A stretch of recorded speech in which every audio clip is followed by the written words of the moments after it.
13 Maret seperti apa Mas Indra? Mengenai itu aku benar-benar nggak tahu ya mengenai proses persidangan. Jadi nanti kalau misalnya mau itu monggo dipertanyakan sama pihak sana ya, itu lawyer aku juga Milano, untuk bisa diperjelas. Aku karena nanti mungkin cuma sekali doang ya Roy, ya, untuk persidangan itu terakhir itu sepertinya gitu. Jadi untuk proses persidangan seperti apa aku belum begitu mengerti. Jadi silakan hubungi lawyer aku ya. Berarti ini kalau ada mediasi sudah ada temu nggak Mas Bukti? Mediasi itu usaha untuk mendamaikan. Sudah berarti sudah mantap bercerai ya? Ya untuk mantap atau tidak kita kan nggak pernah tahu ya. Nanti kita lihat aja nanti seperti apa hasilnya. Karena kalau dari proses ini kan sebetulnya bukan dari pihak Bukti yang menginginkannya gitu. Cuman menambahkan sedikit aja sebelum nanti jadi panjang pertanyaan dari teman-teman. Paling tidak kita menghargai aja sih keputusan dari siapapun. Nggak bisa kita ngakimin, oh kenapa nih ada kejadian begini, orang suaminya lagi sakit kok gitu, akan menyakitkan untuk satu pihak tertentu. Jadi menurut aku ini kan juga pasti dilihat oleh semua yang menyaksikan program masing-masing. Jadi ya paling tidak hargain kedua dua orang ini gitu, dari pihak Dila, dari pihak Bukti gitu. Apalagi kalau kita nggak kenal dan kita nggak tahu, nggak bisa main bilang bahwa oh, suaminya lagi sakit main ditinggal aja gitu. Ya mungkin ada hal tertentu yang memang sudah nggak bisa ditolerir gitu loh, dan itu harus kita hargai keputusan orang gitu. Jadi jangan membuat statement yang membuat orang yang lagi terpuruk tambah buruk gitu loh. Dan juga kan Bukti di saatnya lagi ada proses pemulihan yang belum bisa dikatakan sudah sembuh total gitu loh. Jadi ya tolonglah untuk tidak memanfaatkan situasi, memperkeruh, menghakimi di saat kita tidak tahu, tidak kenal, terus kita ikut campur urusan dapur orang gitu.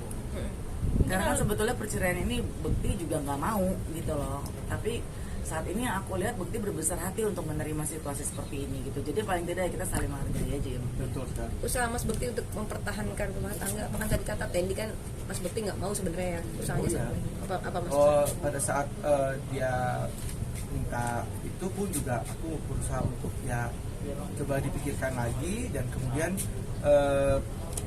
aku coba malah menawarkan beberapa pilihan-pilihan juga gitu pada saat percakapan kita itu. Ya udah, akhirnya ternyata keputusannya adalah kita akan pisah gitu. Dengan caranya nanti kita memang dari pihak lawyer aku itu bilangnya yang nggak terlalu ketemu gitu. Jadi boleh kok nggak usah ketemu gitu, atau datang ke persidangan sebenarnya karena sudah diwakili oleh lawyer gitu. Tapi paling tidak sekali deh kalau misalnya mau datang gitu, karena dia yang menggugat, jadi katanya dia yang akan sering datang ke persidangan katanya gitu. Kita nggak pernah tahu ya seperti apa, tapi intinya kita mau baik-baik aja sih, bisa baik-baik aja, kita nikah juga baik-baik aja, semuanya insya Allah baik-baik aja.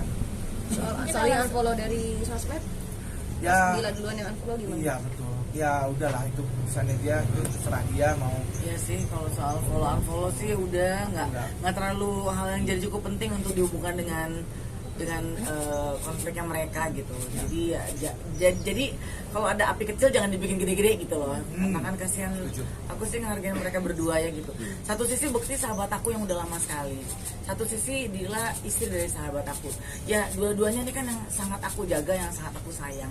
Cuman kalau udah urusan ke dapurnya mereka gitu ya, dengan keputusan yang diambil, aku udah nggak bisa utak-atik gitu loh. Kalaupun misalnya nanti ada yang sempat bertanya bahwa ini nggak ada usaha buat mendamaikan mereka, itu udah bukan ranahnya aku, udah bukan areanya aku, udah bukan teritorinya aku gitu. Tapi mereka kan sudah lebih di atas dewasa ya untuk bisa menentukan, apalagi udah ada anak-anak. Bukan cuman keputusan yang simpel yang gampang cerai gitu. Pasti itu bukan keputusan yang singkat gitu. Apalagi kan di sini bukan bicara soal finansial, bukan bicara soal apa gitu. Sedih aja gitu kalau ngedengar ada umpatan, ada hujatan, oh takut miskin apa segala macam. Ya nggak gitu juga sih sebetulnya. Nggak ya Bukti juga ayah dan suami yang bertanggung jawab untuk bisa di situasi itu. Tapi ya hargai aja sih keputusan dari masing-masing Katanya sampai sekarang belum ada komunikasi sama Fadila ya? Iya. Mas? Kenapa itu? Terakhir. Terakhir itu seperti apa komunikasi kalian? Terakhir intinya setelah apa ada sedikit percakapan yang mungkin kurang cocok itu, akhirnya Dila memutuskan yaudah kita istirahat dulu kali gitu ya, atau pisah dulu atau apa gitu. Jadi ya akhirnya kita memutuskan untuk ya udah Seminggu ya, kurang lebih semingguan yang lalu ya, kurang lebih Mas semingguan Bekti, terakhir. Seperti mungkin kemarin permasalahan tersebut kemarin juga sudah Mas Milano, Abang Milano bilang kalau anak-anak akan di tangan Mbak Dila. ya. Untuk pertemuan sendiri mungkin gimana? Ya itu sih kalau anak-anak kan memang hak asuh di Dila, namun apa namanya di sini kapanpun aku mau itu bisa kok. Atau anak-anak mau ketemu, Anak-anak mau ketemu juga bisa. jadi nggak banget. ditutup jalan Ya, buat ketemunya mereka. Terakhir ketemu kapan sama anak-anak? Itu pas 2 minggu ya. 2 minggu Dua kurang minggu ya, kurang. ulang tahun Abel kan. Terakhir ketemu hari Kamis. Hari Kamis lalu.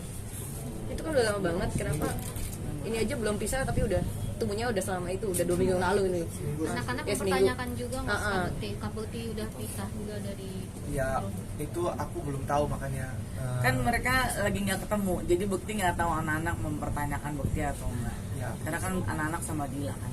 Berarti tidak ada komunikasi sama sekali Sama bisa anak-anak. by phone itu? Belum, karena gini, aku handphonenya kan kemarin tuh sempat setelah jatuh itu sakit di rumah apa di radio itu, terus kemudian aku collab, terus baru besokannya apa kita udah sadar. Nah itu mungkin entah handphone yang dipegang Dila atau apa gitu kan ya. Nah terus kemudian perawatan itu terus aku tiba-tiba entah gimana perawatan itu, aku tuh nggak ingat sama sekali ya. Ya, aku bantu, maaf ya. Ya. Jadi pada saat Bekti sakit, memang Bekti itu diminta untuk menonaktifkan segala macam yang berhubungan dengan sosial media, termasuk dengan handphone terutamanya. Karena kan Bekti kan selalu pada saat lagi belum sakit kan handphone tuh di Aktif. tangan aktif. Nanti kalau dipegang sama Bekti terus, dia waktu istirahatnya jadi nggak ada. Jadi kemarin sempat untuk diliburkan dulu gitu, apalagi di tengah situasi Bekti lagi Operasi. selesai operasi, lagi masa pemulihan, ada situasi seperti ini isi kepalanya akan jadi campur aduk. Jadi ya kemarin sama pihak manajemen dan keluarga juga itu sedang diamankan dulu, diliburkan dulu untuk Bekti nggak pegang handphone gitu. Tapi kalau ada hal yang mesti disampaikan sama Bekti pasti akan disampaikan ya Roy ya gitu. Jadi memang Bekti tidak diizinkan dulu dengan situasi Bekti yang saat ini yang masih belum pulih, terus tekanan kejadian, jadi ya memang Bekti nggak pakai handphone. Mas tadi Tapi menyampaikan terkait rumah pondok cabai yang kabarnya dijual, ini sudah kesepakatan kalian apa atau seperti apa sih? Ya kalau seperti itu ya pastinya kesepakatan bersama ya, untuk kalau misalnya memang Dila harus pergi dari rumah itu gitu misalnya, dan kemudian apa untuk Akan dibagi dua. ya akan dibagi dua itu untuk rumahnya itu sendiri. Mas Nah, tadi Mas Bekti, mungkin permasalahannya tersebut sudah terjadi berapa lama sih Mas Bekti? Kan kita dari 2019 katanya dari sebelum Mas Bekti sakit, benar nggak sih Mas? 2019 sudah ada pengajuan sampai akhirnya triggernya tuh sekarang pemicu yang tidak bisa ditolerir ini apa sih? Oh, apa namanya? Pada saat kita sepakat itu, pokoknya intinya Ini urusan pribadi mereka. Aku counter dalam arti kata supaya bisa lebih ini ya, menghargai privasi masing-masing ya. Jadi ini adalah urusan dapurnya mereka. Dapur tuh maksudnya urusan pribadinya mereka berdua gitu. Jadi kalau memang mereka sudah bersikap untuk ini adalah hal yang mesti dijaga, ya kita saling menjaga juga untuk tidak untuk memaksa untuk minta tahu apa sih penyebabnya gitu. Mas tadi menyampaikan Ramadan pengennya sih bisa bareng sama anak-anak, sedangkan ini seminggu udah nggak ketemu. Gimana? Tadi kan berharap Ramadan ya, pengen. insya Allah kalau memang ini ternyata prosesnya sudah berjalan dan kemudian kita memang masing-masing sudah berpisah gitu secara agama ke negara kayak gitu ya, Resmi ya. resmi gitu ya, pastinya itu kan pas Ramadan insya Allah tetap anak-anak tolong bisa Ramadan Ramadan bisa sama-sama, kita bisa saling maaf-maafan gitu mungkin pada saat Lebaran nanti ya. intinya anak-anak harus ketemu sama aku. Sejauh ini prakteknya gimana mas? Kalau Dengan itu anak memang susah belum, banget. karena aku masih pemulihan dan masih ada proses-proses lainnya, jadi takutnya malah nanti Ya. mengganggu waktu mereka juga. Soalnya kasihan juga mereka kan juga sekarang lagi dalam situasi bertanya-tanya terus kan gitu. Jadi ya di usia mereka yang lagi mau besar gitu, terus melihat bapak ibunya mungkin lagi dalam kondisi hubungan yang kurang begitu nyaman, ya mungkin memang akan lebih baik kalau mereka bersama ibunya. Hmm.